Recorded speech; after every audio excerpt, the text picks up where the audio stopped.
Expressões como partido político ideológico ou falsidade ideológica possuem o significado de um conjunto sistemático encadeado de ideias. Na verdade, essas frases são um ideário e não uma ideologia.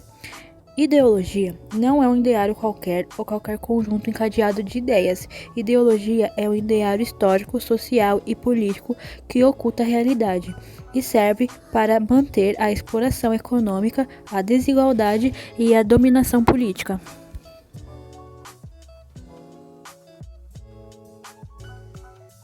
Por que as coisas mudam ou desaparecem?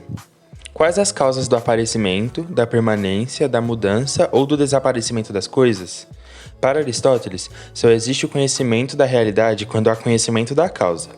Para tornar possível o conhecimento, Aristóteles criou a teoria da causalidade, que ficou conhecida como a teoria das quatro causas. Uma causa é apenas o que se responsabiliza por alguns aspectos da realidade. Já as quatro causas são responsáveis pelos aspectos de um ser como um todo.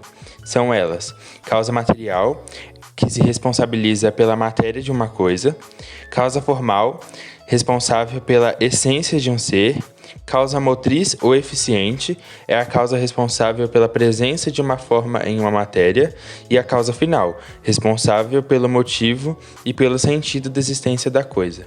É importante salientar que as quatro causas não possuem o mesmo valor. Elas são hierarquizadas, e vai da mais inferior até a causa mais superior. A causa menos valiosa é a causa eficiente, e as mais importantes são a causa formal e a causa final.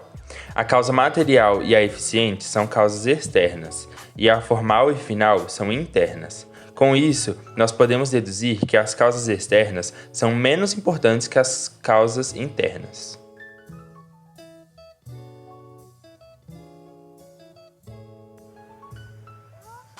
No capítulo 3, o histórico do termo, a autora salienta vários momentos da história onde o termo ideologia vai sendo empregado. Vemos todo o percurso da formação dele a partir da ótica de diferentes pensadores.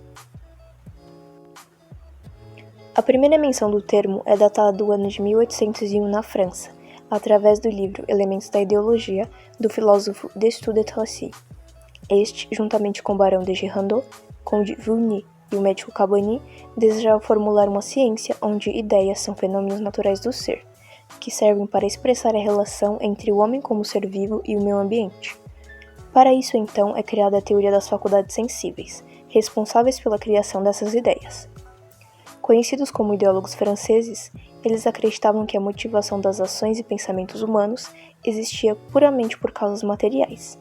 Então eram extremamente contra qualquer explicação de teor espiritual, consequentemente indo contra a monarquia. Eram membros do Partido Liberal e por isso nutriam muitas expectativas de que as ciências experimentais fossem elevar a pedagogia a um novo patamar. A educação das ciências físicas e químicas é proposta como uma espécie de resistência à educação religiosa, e é planejado o fim dos dogmas cristãos através das ciências morais. Cabani sofre grande influência do otimismo naturalista e materialista em suas crenças. Dado isso, o chamado progresso se origina da natureza. Esses ideólogos franceses dividiriam o extenso histórico com Napoleão Bonaparte.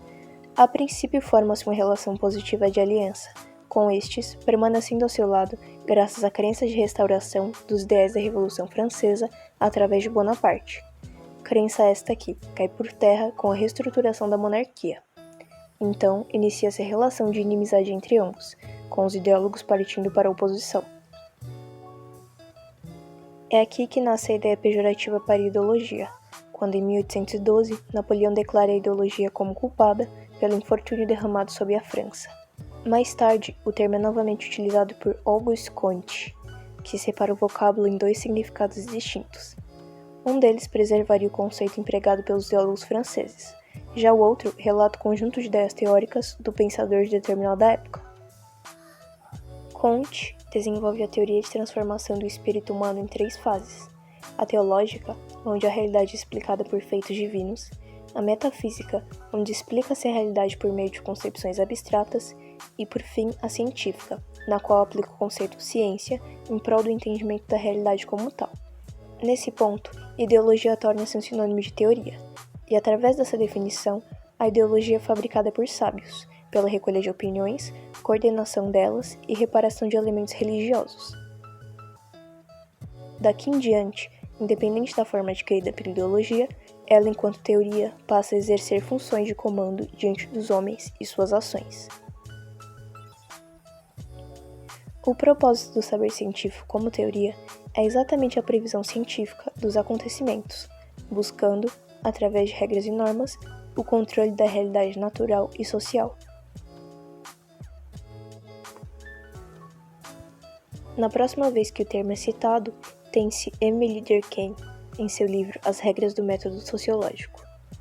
Partindo do ponto de ideologia como ciência, Durkheim estabelece fato social como coisa.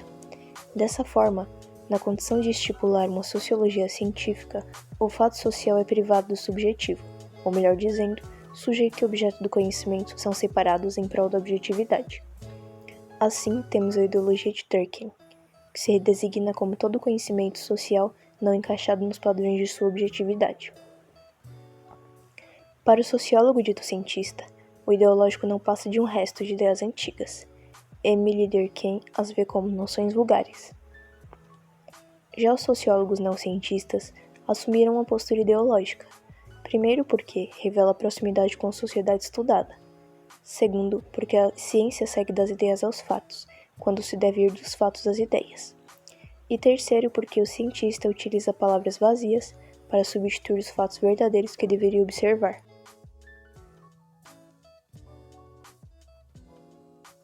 Ideologia marxista. A concepção de ideologia de Marx eram ideias analisadas a partir de visões historicamente determinadas por filósofos alemães. É de extrema importância saber desses fatos, pois Marx não separa as ideias das condições sociais e históricas das quais elas são produzidas. Mesmo que Marx separe os pensadores franceses e ingleses em ideólogos, ele procura dividir os tipos de ideologia que eles produzem. Os franceses são os ideólogos que focam na política e jurídica, já os ingleses destacam a economia. Em relação aos alemães, eles focam na ideologia geral e na ideologia burguesa. Esse tipo de ideologia é caracterizada pelas condições sociais particulares em que se encontram os diferentes pensadores burgueses. Marx obtinha duas críticas em relação aos ideólogos alemães. A primeira contesta que os filósofos alemães tinham a vontade de abolir o sistema hegeliano visando apenas criticar um aspecto da filosofia de Hegel, ao invés de englobá-la como um todo. Por isso, os críticos hegelianos simplesmente trocaram a dialética hegeliana por uma fraseologia que não possuía sentido e consistência. A segunda crítica é referente aos ideólogos e como cada filósofo tomou os aspectos da realidade humana e converteu esses aspectos em uma ideia universal, passando a deduzir que as ideias eram reais a partir desses aspectos já idealizados. Além dos ideólogos alemães deduzirem o real das ideias, eles ainda imaginavam estar criticando Hegel e a realidade alemã, simplesmente por terem escolhido novas ideias que, para Marx, não criticavam coisa nenhuma, ignoravam a filosofia hegeliana e, sobretudo, ignoravam a realidade histórica alemã. Segundo Marx, é importante olharmos algumas considerações gerais sobre o fenômeno da ideologia de outros ideólogos, para assim compreendermos de fato como as concepções ideológicas dos alemães são mesquinhas e limitadas. Mesmo com essas considerações gerais, tem foco no século XIX, onde a sociedade era capitalista, ela destaca questões do conhecimento histórico ou ciência da história, pois para Marx, nós apenas conhecemos uma única ciência, que é a ciência da história. A história, ela pode ser analisada baseando-se em dois aspectos, a história de natureza e a história dos homens, dois aspectos que andam juntos e são inseparáveis, pois enquanto a história dos homens existir, ela andará lado a lado com a história da natureza. Para falarmos sobre ideologia, a história que mais tem importância é a história dos homens, porque toda concepção de ideologia é reduzida a uma visão distorcida dessa história ou uma abstração completa dela. O idealismo perante as filosofias hegelianas consiste em afirmar que a história é movimento de posição, negação e conservação das ideias. E essas são as unidades do sujeito e do objeto de história, que é o espírito. Como exemplo da dialética hegeliana, temos a filosofia do direito, onde Hegel exprime o movimento de constituição da sociedade e do Estado. De início, o espírito fica em um momento natural e trata a existência dos indivíduos como vontades livres que se distinguem pelo poder e que se acomodam nas coisas naturais através do trabalho. De primeiro instante, existem os indivíduos definidos como donos de seu corpo e das coisas que se apropriam. Os proprietários possuem uma relação e se conduzem até o aparecimento do direito, onde os mesmos é definido como ser livre. Portanto, o indivíduo natural que é livre, pois sua vontade o faz se tornar o proprietário. Os indivíduos naturais livres não são apenas proprietários, porque a vontade livre não se interliga apenas com as coisas e seres exteriores. Sua vontade livre é consciente de si e faz com que cada indivíduo se relacione consigo mesmo, com sua interioridade ou consciência. O indivíduo livre se chama sujeito e as relações que ocorrem entre os sujeitos compõem a moral. A moral e o direito estão em conflitos. Isso significa que o proprietário está em conflito com os deveres do sujeito moral, pois o proprietário tem interesse em ampliar sua propriedade, tratando-os como se fossem coisas e não como homens livres e independentes. Existe uma contradição no interior de cada indivíduo entre sua face pessoa e sua face sujeito. O proprietário se torna não moral e como ele se torna não proprietário. Para que se tenha a resolução das contradições, acontecem duas coisas. O primeiro, surge a família, e o segundo, surge a sociedade civil. A família é um fator importante, pois a família concilia os interesses dos proprietários e os deveres dos sujeitos, os fazendo interesses coletivos da família e deveres comuns dos membros da família. Assim surge uma família comunitária que Hegel a denomina como unidade do espírito subjetivo, porém, com a existência de múltiplas famílias, volta com o conceito de contradição, já que ela se coloca entre o membro da família e o não membro da família, pois a luta entre as famílias constitui o primeiro momento da sociedade civil. A sociedade civil é a negação da família, o que significa que a realidade da família não depende dela própria, mas é determinada pelas relações da sociedade civil. Isso quer dizer que o indivíduo social não é definido como membro da família, mas sim por algo que desestrutura a família, as classes sociais. A sociedade civil é construída a partir de três classes. A primeira é a aristocracia, ou nobreza, proprietária da terra e que se conserva justamente pelos laços de sangue e pela linhagem. Essa parte da sociedade está muito amarrada à família. Já a terceira, Hegel a classifica como classe universal, pois é a classe que se constitui pelos funcionários do Estado. Entre essas duas, existe uma que é intermediária. Ela é o coração da sociedade civil, a classe formal, a dos indivíduos que vivem da indústria, do comércio, do trabalho próprio ou do trabalho alheio. Formam as corporações e seus interesses definem toda a esfera de vida civil. A mediação das classes sociais, a sociedade civil nega o indivíduo isolado e o indivíduo como membro de família, fazendo-o aparecer como um indivíduo membro da sociedade e pertencente a uma classe social.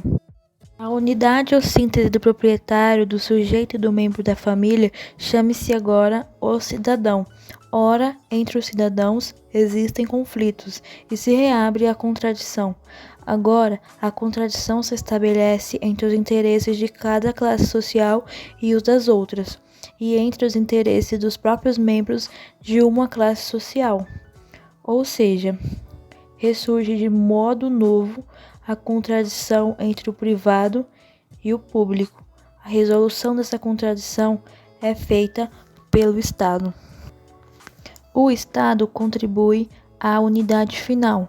Ele sintetiza numa realidade coletiva a totalidade dos interesses individuais, familiares, sociais, privados e públicos. Somente nele o cidadão se torna verdadeiramente real e somente nele se define a existência social e moral dos homens.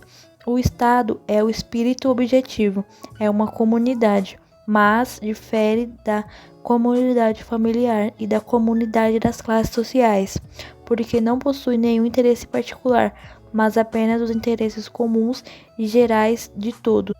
O Estado não é um dado imediato da vida social, mas sim um produto da sociedade enquanto espírito subjetivo que busca tornar-se espírito objetivo. O Estado é a ideia política por excelência, uma das mais altas sínteses do espírito. Nele se harmonizam os interesses da pessoa, do sujeito e do cidadão. Ao contrário dos teólogos alemães, que ironizavam o sistema hegeliano, Karl Marx entra criticando o idealismo deste. Para os hegelianos, Marx conserva a dialética como pensamento de confecção para a realidade. Seu agente causador é a contradição, estabelecida aqui com o homem nas condições históricas e sociais da vida real, a chamada luta de classes. Dessa forma, temos a constatação de que a história não se baseia no espírito amando de si, e sim na história real dos homens, como estes constituem sua própria forma de existir e suas relações com as formas de vida. Do ponto de vista hegeliano, Marx também sustenta os conceitos opostos de abstrato, imediato e aparecer, de tal forma que apresenta o concreto, o diferente de abstrato, como, segundo ele, unidade do diverso, síntese de muitas determinações. Tais determinações que se caracterizam pelos proveitos que compõem uma realidade durante o processo até ela ser produzida. Em suas obras O Capital e Contribuição à Crítica da Economia Política, Marx alega a conclusão de que o método histórico-dialético deve partir do abstrato e simples, a que é disponibilizado a sua visão, transitar todo o caminho do processo da contradição até atingir o concreto. Assim, no meio de produção capitalista, a mercadoria é abstrata. Se a examinarmos, é possível alcançar a percepção do trabalhador como mercadoria. Definido isso, passa a se entender mais profundamente sobre a origem desta, compreendendo seu duplo valor como uso e troca. A mercadoria se categoriza como um valor, quando na finalidade de uso, vale por sua utilidade, quando em troca, vale por seu preço de mercado. Segundo Marx, o valor de uso é, não só dependente das condições do mercado, como também subalterno do valor de troca. Este, por sua vez, é determinado pela quantidade de tempo necessário para fabricá-lo. Por tempo, lê-se toda a extensão de todos os processos necessários na produção da mercadoria, incluindo o próprio trabalhador, cujo salário miserável existe unicamente para a proliferação do sistema capitalista, onde o operário sempre será o operário. Para a dialética materialista, o ponto central de interesse se aglomera no tema, divisão social do trabalho e a relação dos homens entre si, quando inseridos em tal contexto. Essa divisão é estabelecida muito cedo, começando pela seletiva sexual da procriação, percorrendo todo um caminho de evidentes divisões até a fragmentação entre trabalho normal e intelectual. Toda e cada uma dessas divisas são fundamentais para o surgimento das classes sociais e a separação entre instituições sociais e o Estado. O motor de funcionamento da dialética materialista especifica-se pelas condições de produção e reprodução da existência social dos homens. Sempre se determina por uma contradição interna, isto é, o embate entre proprietário e seu escravo assalariado. E, finalmente, Marx mais uma vez conserva o termo alienação para os hegelianos, utilizando-se das pesquisas de Ludwig Feuerbach a respeito da alienação religiosa. Este acreditava na religião como a maior forma de alienação humana, a personificação da humanidade transferida para uma única existência, superior e indubitável, poder que o homem se submete sem a reconhecer como obra sua. Não obstante, Marx insere diversas modificações nessa concepção.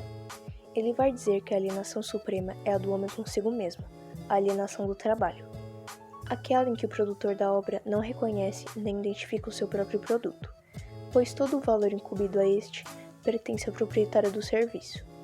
O trabalhador acaba perdendo-se no medo imergido pelo poder de um produto que não é dele, mas sim à parte. Marx desenvolve o termo fetichismo da mercadoria.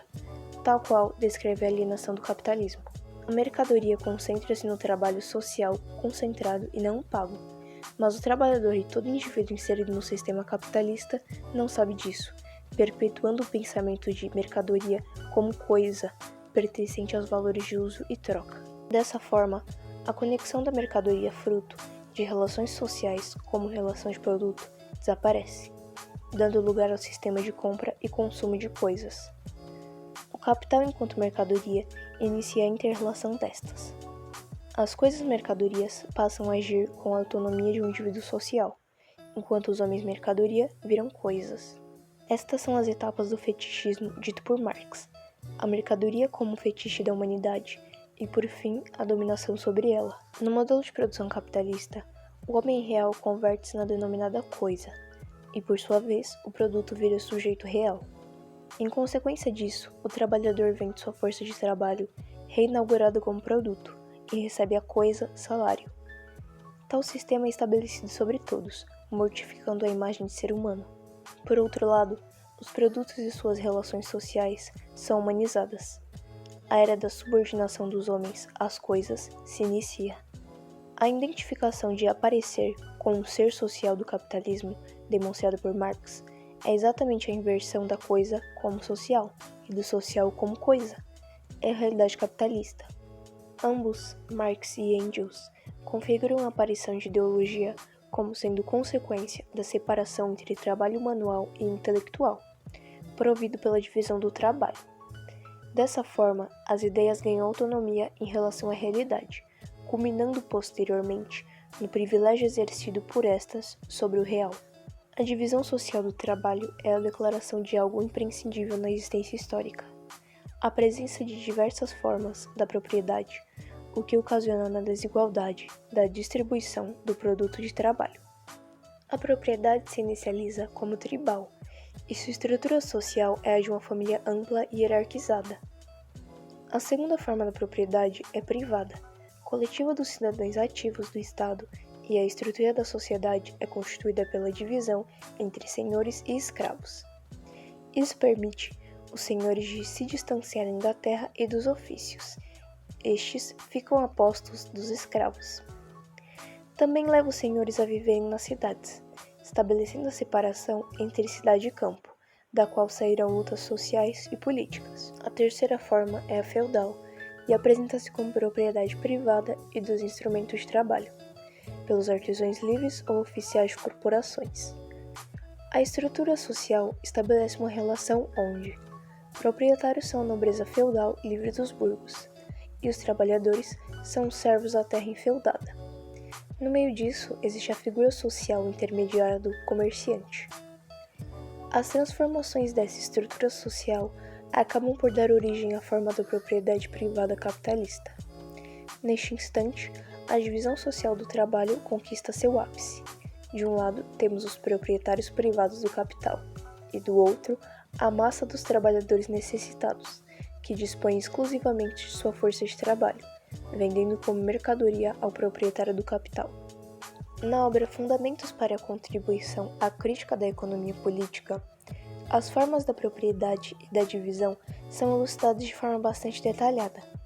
É definida a relação de produção a partir do processo de constituição das forças produtivas na divisão social do trabalho.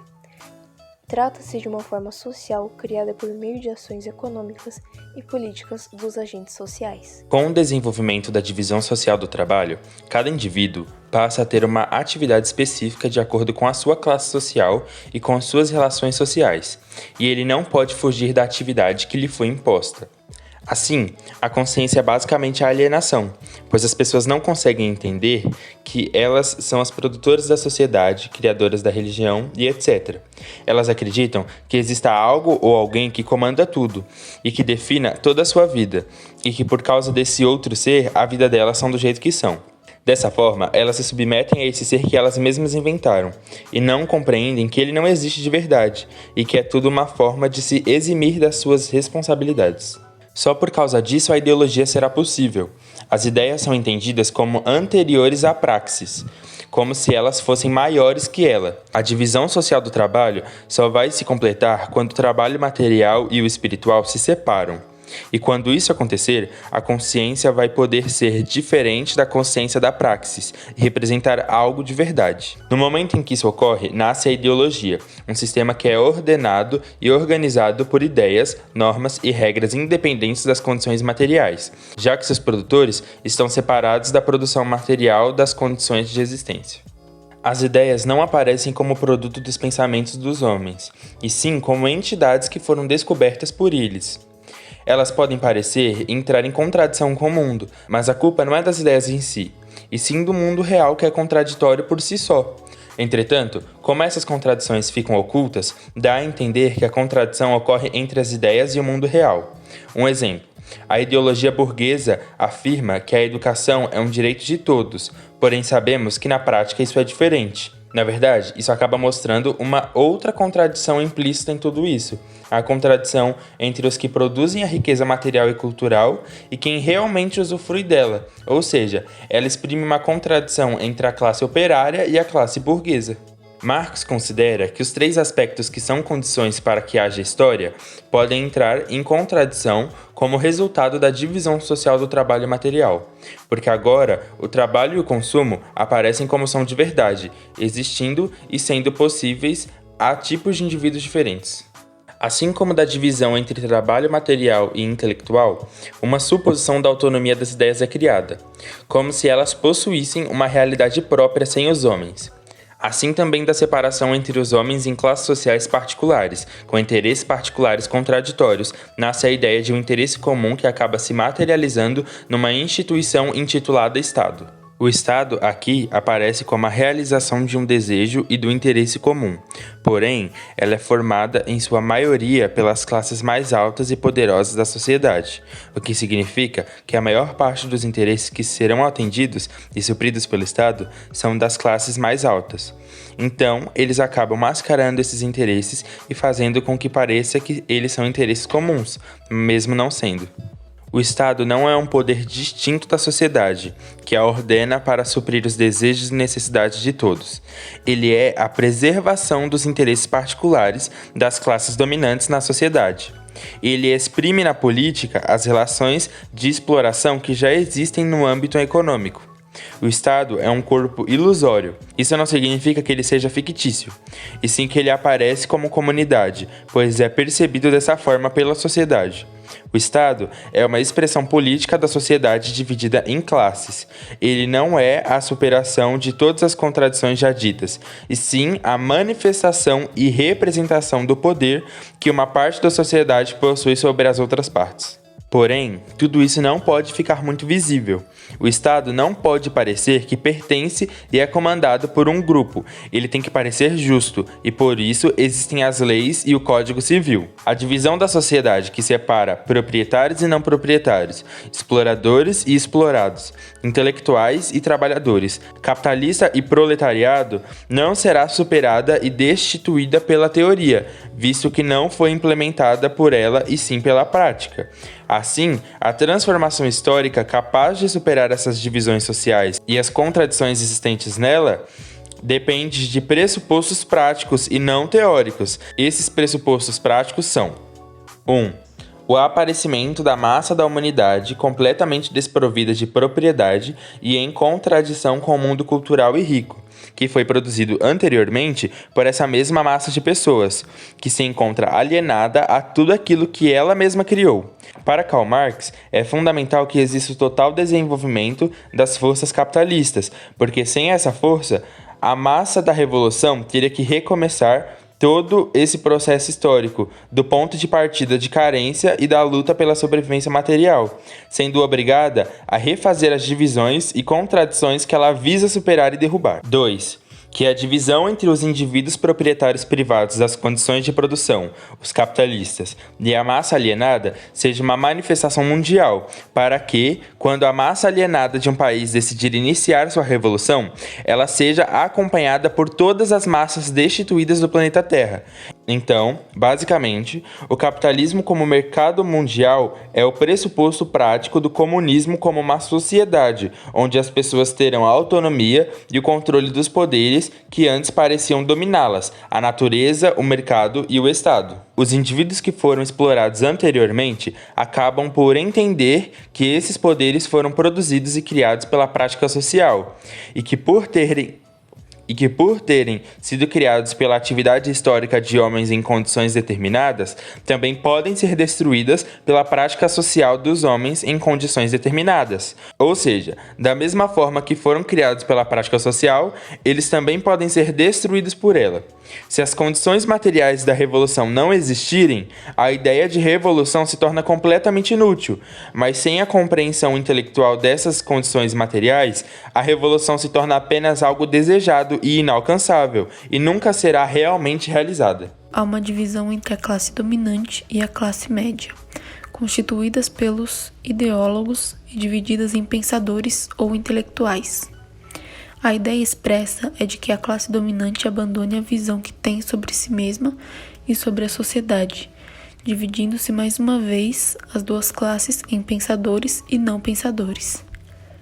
Esta forma de divisão entre as duas classes poderia assumir algum tipo de conflito, como um exemplo dado entre os nobres ou a burguesia conservadora, porém tal contradição não exprime a ideia de duas classes opositoras, e sim oposições no interior da mesma classe. Como prova, temos o pensamento de Marx e Engels, deixando claro que quando há uma ameaça real à classe dominante, todos os problemas são esquecidos para que todos fiquem do mesmo lado na ocasião.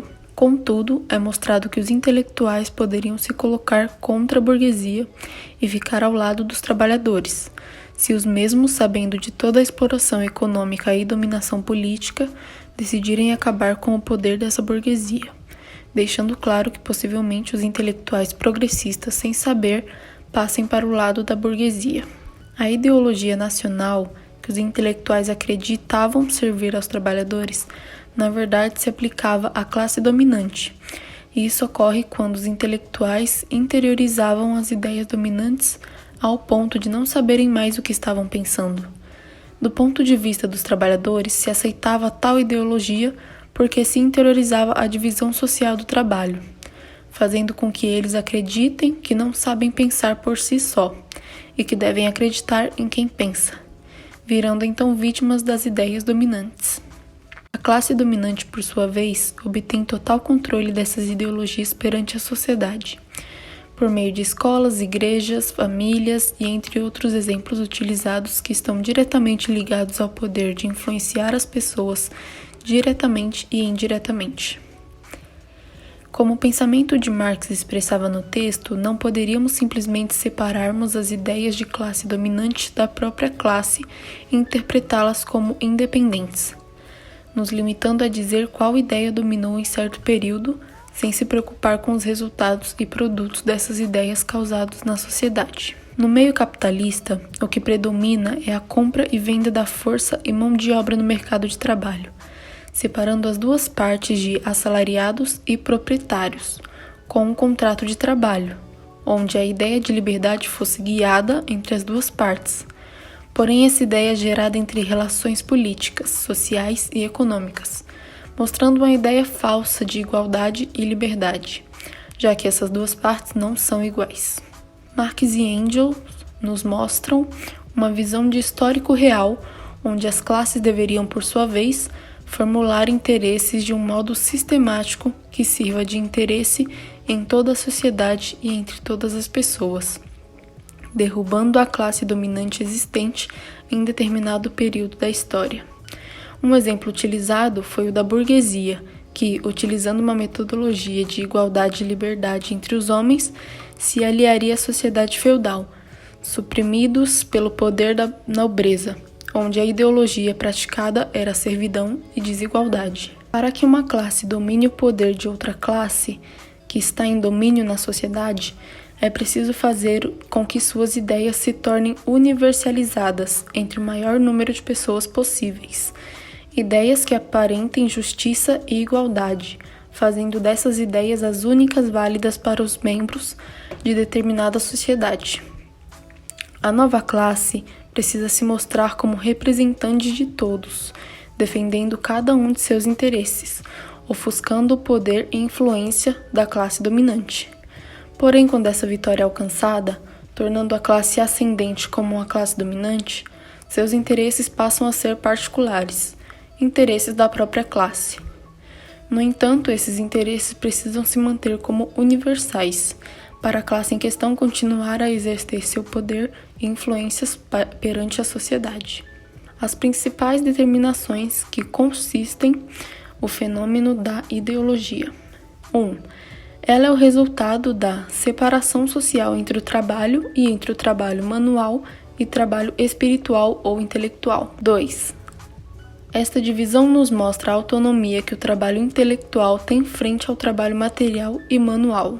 3. Esta autonomia é referente aos produtores destes trabalhos, ou seja, os pensadores. 4. Esta autonomia dos pensadores do trabalho intelectual está presente nos produtos deste trabalho, que são as próprias ideias. 5. Essas ideias se apresentam autônomas na classe dominante, visando uma separação de homens dominantes e ideias que dominam, mostrando um cenário em que ideias sejam as dominantes perante todos os homens. 6. A ideologia, portanto, pode se definir como um instrumento de dominação de classes, mostrada através da divisão dessas classes completamente contraditórias. 7. A divisão dessas classes pode ser classificada como proprietários e não proprietários, das condições e produtos do trabalho, dando origem a uma luta de classes, juntando diversos procedimentos institucionais utilizados pela classe dominante para que continue a exercer sua função de dominação. Os dominados, por outro lado, visando destruir tal dominação, utilizam da ideologia, instrumento de dominação de classe. 8. A ideologia tem como função no meio de trabalho impedir que a dominação e exploração sejam percebidas ou notadas em sua realidade. Seu papel tem como objetivo ocultar a existência de divisões sociais como divisões de classes. Acaba por si só se ocultando de sua própria origem para servir a uma classe dominante. 9. Um dos seus objetivos é também se encarregar de transformar as ideias particulares de classes dominantes em ideias universais, para que seja válido entre toda a sociedade. 10. O conceito de universalidade dessas ideias torna-se abstrata. Sendo assim, a ideologia define uma rede imaginária de ideias e ações que possuem base real, divisão social. 11. A ideologia é como uma ilusão, abstração ou inversão. A abstração, uma realidade em que seja feito de forma sistematizada, onde indagamos, ordenamos e sistematizamos tal feito, sem nos perguntar a origem concreta dele. Inversão é definir o resultado de um acontecimento como se fosse o seu começo, tomar o determinado pelo determinante e tomar os efeitos pela causa de um processo. 12. Uma ideologia sempre possui uma base real, e esta base seria a aparência social. Apenas o capital é efetivamente propriedade. Enquanto não tivermos essa compreensão histórica do processo real, a ideia de igualdade não parecerá verdadeira, mas ainda possuirá a base real. 13. A ideologia é uma das formas de praxis social, aquela que, partindo da experiência imediata dos dados da vida social, constrói abstratamente um sistema de ideias ou representações sobre a realidade. E para notarmos que a ideologia não é o reflexo invertido da consciência do homem, precisamos lembrar o modo em que a religião é definida por Marx. Segundo Marx, a religião é um mecanismo para fazer com que o povo aceite a pobreza e miséria sem se revoltar além da conta, acreditando ser compensado futuramente, como o cristianismo, ou até mesmo que coisas ruins e retratadas em vidas passadas sejam hoje algum tipo de punição. A religião, como a ideologia, seria em prática uma atividade de consciência social, que consiste em substituir o modo real por um modo imaginário. 14. Ideologia separada em 3 partes fundamentais. A. Em um primeiro momento, a ideologia se inicia como um conjunto de ideias dos pensadores de uma classe em ascensão, para que os interesses da classe não dominante seja de conhecimento público de toda a sociedade em conjunto, tornando uma representante desta classe não dominante, legitimando seus interesses e em busca de uma luta pelo poder. B. Em segundo plano, ela se torna popular, instituindo-se de um conjunto de ideias e valores corretos e coerentes, seguidos por todos aqueles que tentam destruir o poder existente em busca de uma sociedade que zele e realize esses novos valores e ideias. C. Depois de virar um senso comum e popularizar-se, a ideologia continua sendo a mesma, depois da vitória de sua classe emergente, tornando-se a classe dominante, então. A função da ideologia consiste em separar os indivíduos dominantes e as ideias dominantes, fazendo com que apareçam como independentes uns dos outros. Uma classe é definida como hegemônia por Gramsci quando suas ideias e valores são dominantes e mantidos pelos dominados, até mesmo quando lutam contra essa dominação. Alguns movimentos feministas lutavam contra o poder burguês, porque era, sobretudo, um poder masculino que discrimina socialmente as mulheres em diversas áreas e sistemas. Um poder que legitima a submissão de mulheres aos homens. Partindo destas colocações, muitos movimentos feministas vão defender 2 ideias principais. 1.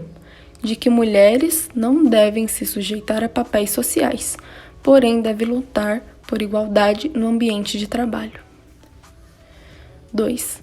Devem defender a liberdade do uso de seu corpo, porque o mesmo é propriedade dela e não dos homens.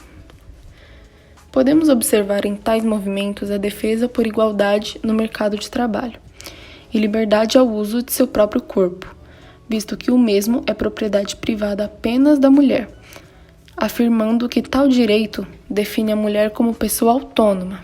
Acaba esquecendo que um dos pilares da ideologia burguesa, na sua forma liberal, é justamente a definição dos seres humanos por algo chamado de direito natural, e que seria o direito à posse e ao uso de seu próprio corpo, posse que nos torna seres livres.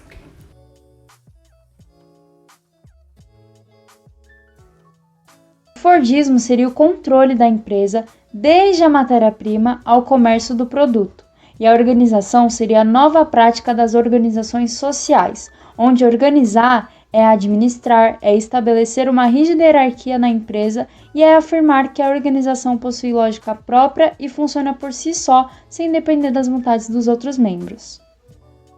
O historiador francês Claude Lefort afirma que agora existe a ideologia invisível, onde os agentes responsáveis por propagar a ideologia são inexistentes, porque ela demanda diretamente do funcionamento da organização. Essa lei foi denominada como Lei do Mercado. Bom, podemos notar um exemplo, um significado, aliás, dessa Lei do Mercado na página 105, no seguinte trecho. Se agora reunirmos a organização ou a administração eficaz do trabalho, a gerência científica, a presença da ciência e da tecnologia no processo produtivo e no trabalho intelectual, perceberemos que a divisão social das classes está acrescida de novas divisões, e que estas podem ser resumidas numa só e grande divisão. A divisão entre os que possuem poder, porque possuem saber, e os que não possuem poder, porque não possuem saber. Desse modo, criticar a ideologia é compreender que não há nenhum sistema que garanta uma recompensa pelo sacrifício. Trata-se do encontro com o caráter radicalmente não justificado do sofrimento, onde se perde aquilo mesmo em prol do que se sacrifica, enxergando como o sacrifício é realizado em vão. Segundo Hegel, é através dessa conclusão radical, dessa reafirmação do negativo, que o sujeito pode, pois sacrificar o seu próprio sacrifício. E isso corresponde à ideia de que a negação da negação em Hegel, não significa que seria pelo sofrimento que o sujeito é formado para o absoluto e para a reconciliação, mas justamente o oposto.